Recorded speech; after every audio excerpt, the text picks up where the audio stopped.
Au nom véritable du Seigneur Jésus-Christ, que la paix divine soit avec vous. Comment réagir après avoir fait un rêve? En réalité, comme l'a dit le roi Salomon, les rêves naissent de la multitude des occupations. Mais ces rêves-là viennent en début de sommeil jusqu'à une certaine heure, dans la nuit profonde. Et après cela viennent les rêves qui peuvent être pris comme des rêves venant de Dieu.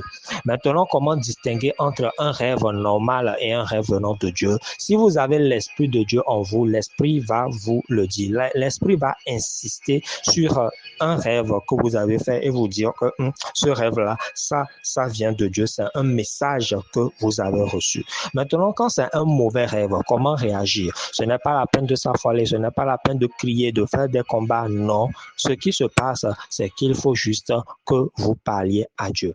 Lisons Genèse 18, verset 17. Il est écrit, alors l'Éternel dit, cacherai-je à Abraham ce que je vais faire? Amos 3, verset 7 dit, car le Seigneur l'Éternel ne fait rien sans avoir révélé son secret à ses serviteurs les prophètes. Rappelez-vous que Abraham était l'ami de Dieu. Aujourd'hui, si vous êtes descendant d'Abraham et que vous respectez réellement les règles de Dieu, Dieu ne fera rien dans votre famille autour de vous sans vous avertir. Si cela arrive, ça veut dire qu'à un moment donné, vous avez été déconnecté. Dieu a voulu vous avertir, mais vous n'avez pas vraiment écouté. Maintenant, quand c'est un rêve qui est mauvais, vous priez simplement parce que Dieu a donné la latitude à Abraham de parler. Donc, Abraham a fait des propositions. Il faut juste dire au Père, Père, voilà telle chose, mais je demande que vous éloignez ces choses de moi, que vous éloignez ces choses de ma famille.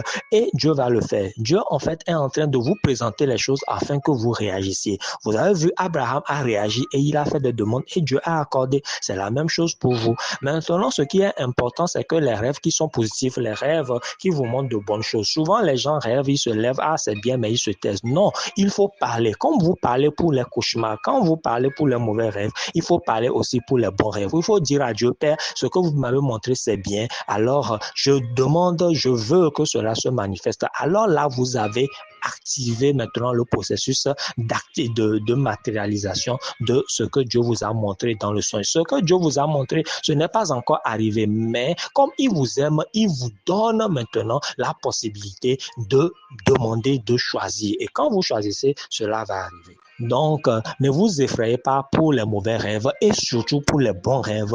Priez pour cela parce que beaucoup de gens, beaucoup de chrétiens surtout, ne prient pas pour les bons rêves. Il faut dire à Dieu que cela se réalise et cela sera fait selon ce que vous avez dit. Sagesse.